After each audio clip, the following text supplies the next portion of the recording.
there's a little bit of rustling in the audience, but before either Mr. Liu leaves or too many of our guests, if you have a response to Mr. Liu, to essentially pay him back for the favor that he paid you. I thought they were always called Johns. All right. Well, welcome to the Schomburg Center for Research in Black Culture. It's a delight to have you here. We are, of course, a platform for both learning, empowering, and engaging the ideas that span the globe and describe the global Black experience, as well as being a source for scholarship and research to inspire young people.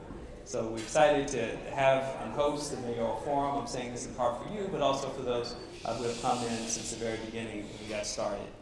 We are reaching the end of our evening, so I'm thankful to the audience for being patient and listening very carefully and attentive to so many people. So I will give you a couple of minutes to respond to a series of questions. You've been here a while, so you've heard most of the questions. And we'll start with the stop and frisk question. What is your position on stop and frisk and your position on the potential for a court-appointed independent monitor? On the court-appointed independent monitor, I'm opposed to it. I want to be accountable for the police department as mayor. Under my administration, we're going to make sure that the department follows the law. I don't think we need an outside monitor, especially since we're changing administrations. My position on stop, question, and frisk. First of all, I think we live in the United States of America. No one should be stopped in violation of the Constitution. The program has clearly caused tensions between police and communities, and I think it has to be amended. I have a three-step process of doing it. One is I want to make sure that police officers are well trained on the constitutional methodology for stopping someone. And it's pretty complex, and we want to make sure we provide in-service training for officers that are already on the job. It's going to be continuous training. Secondly, I want to bolster patrol and bring back community policing, where police officers and community residents have a rapport and we can build trust. We've eroded patrol strength to the point that officers are just responding to jobs now, and you're not getting that interaction between the police and community. And third, we need to reform our drug laws. I've come out in support of regulating, taxing, and legalizing marijuana.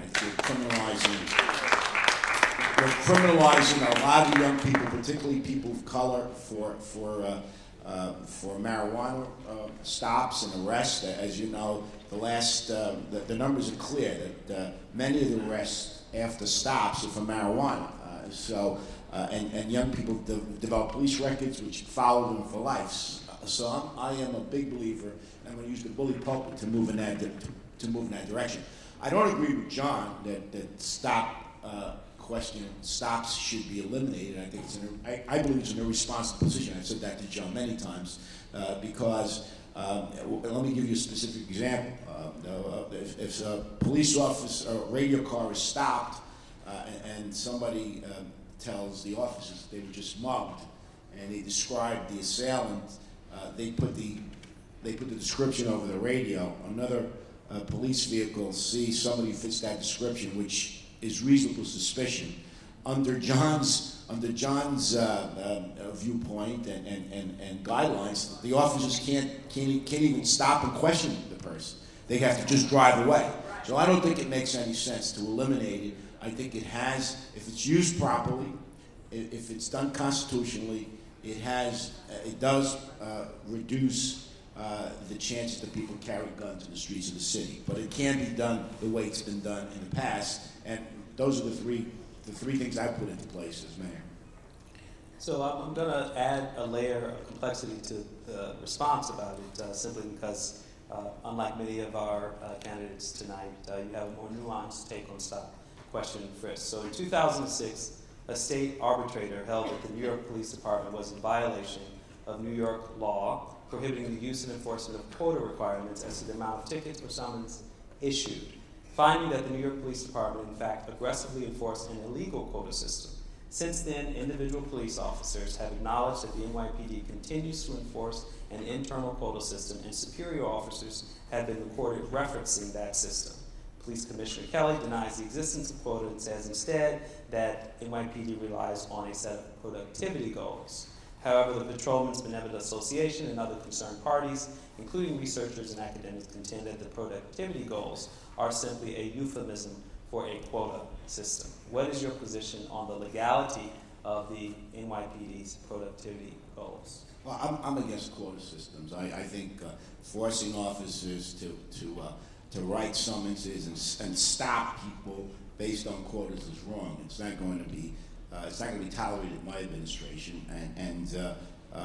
We're going to have sensible law enforcement, not based on revenue generations or stops that commanders think that they need to do to fill a quota system. But I happen to agree that there was probably some sort of a goal that came down from on high, which filtered down to commanders, and then that filtered down to the troops. So I think we need to do away with that. We need sensible law enforcement. We can't have just quantity rather than quality. We need quality and law enforcement, and that's what's going to happen in the Albanese administration. Let me just say, once again, a lot of these things, there's a lot of nuance to this stuff. It's pretty easy politically to just say, I'm for this and against it. There were a lot of gray areas. I mean, I was talking to a retired commander just a couple of weeks ago, and he had no agenda. He's off the job. So I asked him, I said, does it make sense that officers sometimes are chastised for never stopping anybody? Well, he said, he said in some cases it does. For example, in Lower Manhattan, there was a lieutenant who for 3 years never stopped anybody, and there were a series of muggings that took place there, robberies. And the captain said, "Why haven't you stopped anyone for 3 years? Have you ever gotten out of your car?" So there is some semblance of making sure that the cops are actually doing the job, because especially on midnights to 8, I mean, it's pretty easy for cops just to ride around and get paid and do nothing. But once again, it comes down to quality, comes down to make sure that officers are actually doing their job. We just don't want officers riding around and doing nothing either. That's the opposite end of the spectrum. So there is some value to looking at 250s and say, in 3 years, you've never gotten out of your car, you never stopped anybody, and there was this tremendous pattern of robberies in your area. And what have you been doing? So that raises a question of the context that brought stop, question, and frisk into existence, which was broken windows theory or zero tolerance policing back in the late 80s and 1990s. So how is it that under this reform that you are describing for stop, question, and frisk, will you ensure that you won't return essentially to business as usual? And does that mean that you would roll back zero tolerance policing, which includes very aggressive enforcement of low-level disorders in the city, many of which don't rise to the level of criminality, but essentially are the tip of the iceberg for what several administrations of New York City have defined as the preconditions for crime? Well, quality of life conditions do have an adverse impact on communities. I mean, I was a city councilman for 15 years. I received a lot of complaints about different issues, noise complaints, low-level drug dealing, speeding, all these things that impact neighborhoods. And there has to be a modicum of enforcement to make sure these things don't drive people who live in the neighborhoods crazy. But what I like, and I want to go back to, is the neighborhood policing concept. In the 72nd Precinct in Brooklyn in Sunset Park, Ben Ward was the police commissioner at the time. We established the first community police team, where a sergeant and 8 officers working with block associations, working with tenant groups, developed a tremendous rapport and worked closely to make sure that neighborhoods were livable, that you don't have, people could sleep at night, and people were not driving people out of the neighborhood because of these quality of life conditions. But there was a tremendous trust between the police and the communities. As a matter of fact, the sergeant and the team were on the cover of Newsweek. They did such a great job. So we have to go back to that. Police and communities have to work together. There has to be trust. So that's what I'm going to mandate my police commissioner to do, that we address things, but as a community. I went to the Frederick Douglass houses a couple of weeks ago and met with the tenants there. You know what they said to me? They said, Sal, you know what we need? We want vertical patrols in our buildings because we're having a hard time sleep at night. People are running up and down. There's all kinds of dogs running through the building. A lot of quality of life conditions that came from lots of people in that crowd that night. And they said to me, we'd like to have the police officers we had before, the housing cops that we knew that patrol the building. We want to see vertical patrols in our building. So that's the kind of policing that I want to focus on, where police and communities work together, not at odds, but they trust each other and address those issues. But don't underestimate the fact that people want to live in safe communities and people want quality of life conditions addressed all over the city. And we're not going to neglect that. We're going to work together to make sure that the communities are safe and livable.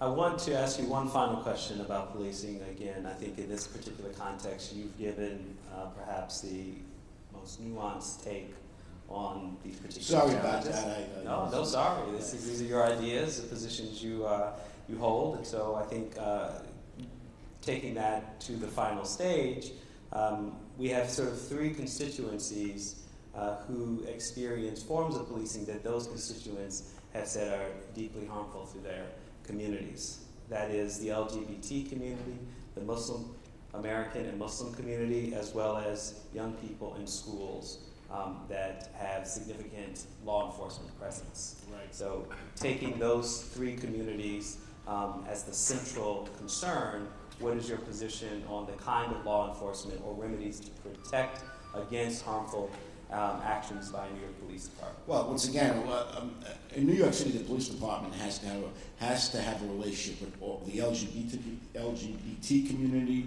the Muslim community. The Muslim community is a vital part of the city, and of course, it's important to have a relationship with that community. It shouldn't be adversarial. Once again, I go back to my concept: police and communities working together. We've gotten great results when we do that. When there's an adversarial relationship, it turns sour. It's not good for the police, and it's not good for the community. In terms of schools, I'm the only candidate who's actually a school teacher. I taught for 11 years in the New York City public schools, and education will be my top priority. I am not happy. I am not happy with the fact that NYPD is running school safety. I would rather go back to the days when school safety was part of the education system. I don't think it makes any sense. These are young people. We shouldn't be running schools like they're penitentiaries. And that's unfortunately what we've seen. And I can tell you this: that if a school is out of control and there are kids raising hell there, I blame the staff. I would make sure that the principal would be fired, and the deans and the guidance counselors. We do need more guidance counselors and support services in our schools to deal with some of the issues that some of our young people have. But let me go back to, let me mention my education plan, which I think is unique in terms of all the candidates. When I talk to parents in Harlem or in Bed-Stuy or in Sunset Park, they know that IQ is not the problem, poverty is the problem. Poverty causes stress, stress causes developmental issues. Many of our kids are coming into our school buildings at 4 or 5 years of age, way behind, and many of them never catch up.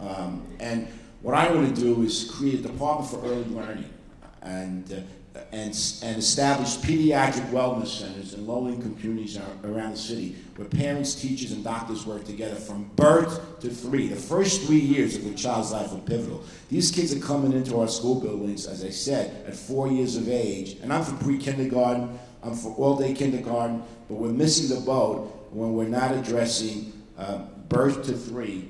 The evidence is overwhelming, it's compelling, and we're spending a huge amount of money because these kids are being referred to special education. They wind up in our criminal justice system, and we know it works.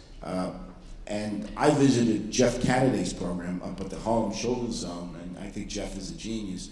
And he has a baby college where they start working with parents and kids as soon as they're born, and it's very successful. And I think it's political malpractice not to address this early on. So that's going to be a focal point of my education plan, really beginning to work with kids, particularly in poor communities in the city. And I welcome you to go to my website and you'll see my plan laid out. It's salalbanese2013.com. So we'll take that as a good chunk of your closing statement. Oh, sorry. No, it's okay, it's okay. And I'll shift a little bit to the Department of Corrections. So Okay. there are essentially 2 questions regarding the increased capacity for solitary confinement under this current administration. What is your plan to either maintain that policy, reduce it, given the significant evidence that the use of solitary confinement amounts to torture? And the second question being dollars spent within our criminal justice system on mental illness or mental health services. Well, you know, none of this surprises me. We're a crisis-oriented society. We're spending, I just mentioned my pediatric wellness center, we're spending all this money at the tail end in a crisis mode. We're doing the same thing in corrections. Obviously, mental health services are essential in our prisons, and certainly I'm not going to support cruel and unusual punishment. You know, if that's going on, and obviously it is, we're going to roll that back and provide the support services that people need for rehabilitation in our correctional facilities. But once again, we need to do this. We need to focus on prevention rather than crisis. We're a reactive government across the board, and that's going to be the theme of my administration. That we're going to address prevention. And put resources up front so we don't pay later. We saw that with Hurricane Sandy. For 10 years, the city had been warned about the storm, did nothing to prepare for it, and you saw the devastation that happened there. So I will certainly roll that back if it's cruel and unusual punishment. It seems that it is. So given that you are emphasizing prevention, and I've asked a question about prisoner reentry, which is more about intervention after the fact.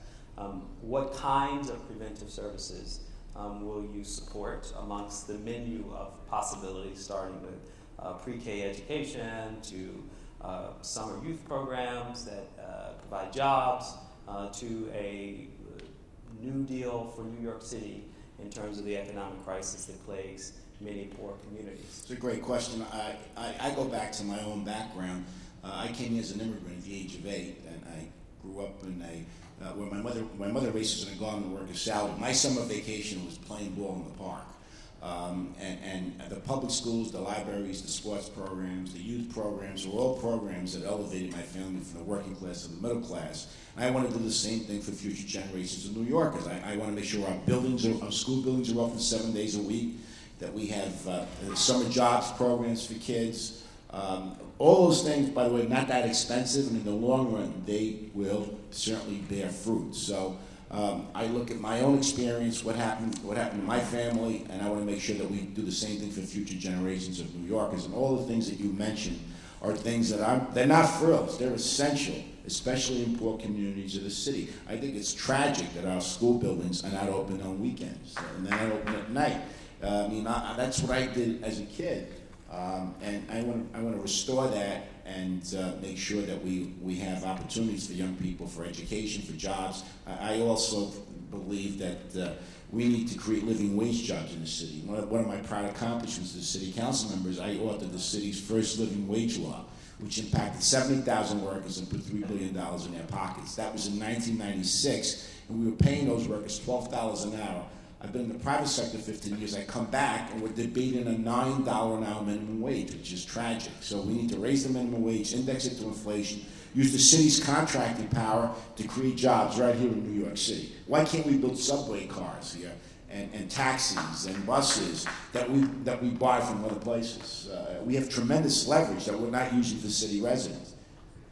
So we've reached the end. I'm going to give you a couple minutes to make your closing statement, and if you so choose, if you could talk just about the sort of revenue generating plan that you have to support the policies of redistribution and prevention, but that's your choice. Well, I've got a number of ideas for paying for these programs, from modernizing our pension plan to make it more effective, to consolidating our health care plans, to get better leverage, so we get a better purchasing power for our union health care plans, which will save an awful lot of money. And I'm going to go to Washington and organize mayors for mass transit to generate revenue for our mass transit system, which will create jobs and also make our mass transit system more efficient. I think mass transit is being neglected, and it's essential for the city because it does create jobs. And I want to organize mayors around the country, like Bloomberg's done on gun control. I want to do it for mass transit. So it's making the city a more efficient place in terms of its agencies, in terms of revenue, generating more revenue that way. And I could go into finite detail of this, and I won't do that. And also going to Washington, D.C. to make sure that we get our fair share as an urban center. But I just want you to, as you're evaluating all the candidates for mayor, I want you to just take into consideration my record. I was the most independent member of the city council. I'm not accepting money from developers or lobbyists, because people could come before you and tell you all the great things they're going to do. But if you look under the hood and see who's financing their campaigns, that's where you see where the policy is going to go. And that's essential, because one of the big problems that we have in the city and in the country, we have a broken political system. And I want to make sure that my interests as mayor are aligned with the interests of New Yorkers and not with the interests of developers and lobbyists. That's why I'm not accepting those contributions. I have a plan to fix our schools. I'm the only person who taught in our classrooms in this city. I raised the wages of workers before, and I'm going to do it again. And I want to keep the city safe and protect civil liberties. With your help and with your votes, we can build a better New York. Thank you for having me. Thanks so much. So